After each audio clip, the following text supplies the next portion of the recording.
I'm getting a strange feeling here. This is like 2 days now, and we heard a lot about architecture and sport, about venues, about buildings, about infrastructures. And it's absolutely interesting. We have fantastic ideas, and it's been very exciting to see through this. But there is one question that I keep asking myself. If we were to achieve a healthy city, let's say, if we had the best infrastructure in the world, the best venues, participation, maybe free services, etc., all you can imagine. Now, who would be delivering this?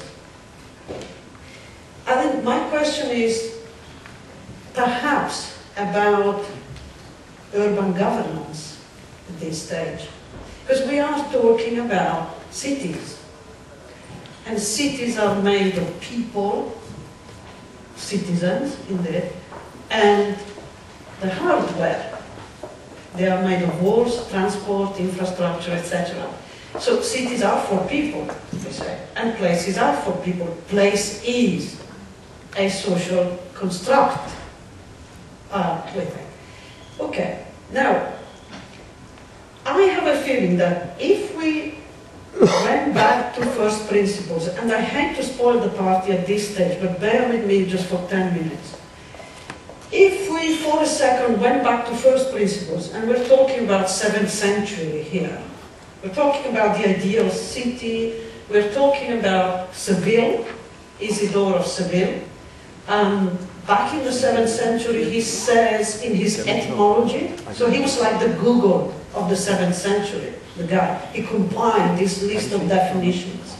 So when he looked at cities, he said cities are two things, urbs and civitas. Now you can dispute, later on which definition prevailed, etc., and so on. But first principles is that urbs and civitas. And in that he meant we cannot have a working city, a city that works for the people that live in there, unless we merge the two. Unless we merge the hardware and the software of the city. Unless we merge the citizens with the walls of the city. I mean, when he looked at urbs, he also meant the kind of military machine and so on, the defense and so on.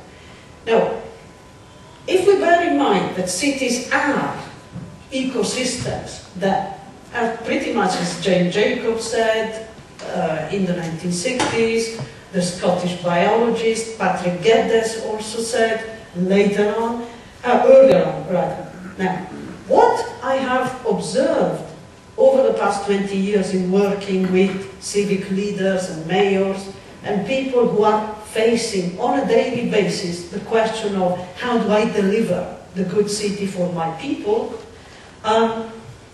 what I see and often discourage them from doing is the quick fix, is the quick solution, the short-term solution, in particular regarding the regeneration of areas which were formerly industrial areas, or the regeneration of areas which were perhaps in or around the city centres, which are now in a kind of bad shape or something.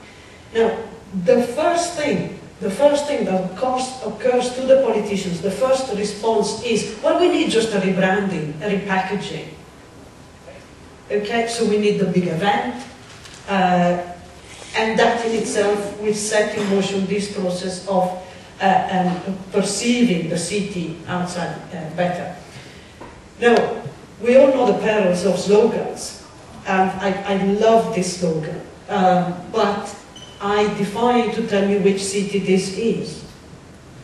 And I think this is where the problem is, that if we then rely on these kind of policies, which are about repackaging places, regardless of what is going on the ground, regardless of how people live in that place, regardless of the cultural resources, the deep cultural resources of that place, I'm afraid that's where we end up.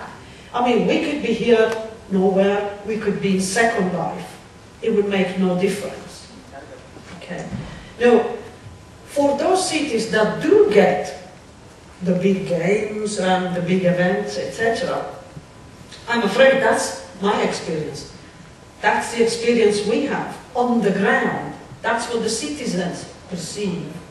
Okay, you may say it's a temporary thing, because then when the games are there, everything will be fixed and there will be a legacy, which is absolutely right. In the case of London, there is a lot of thinking that is going into the legacy. But the legacy, once again, it's about buildings. It's about targets, achieving a certain targets in terms of how many people will do sport, more or less. But it's not about citizenship.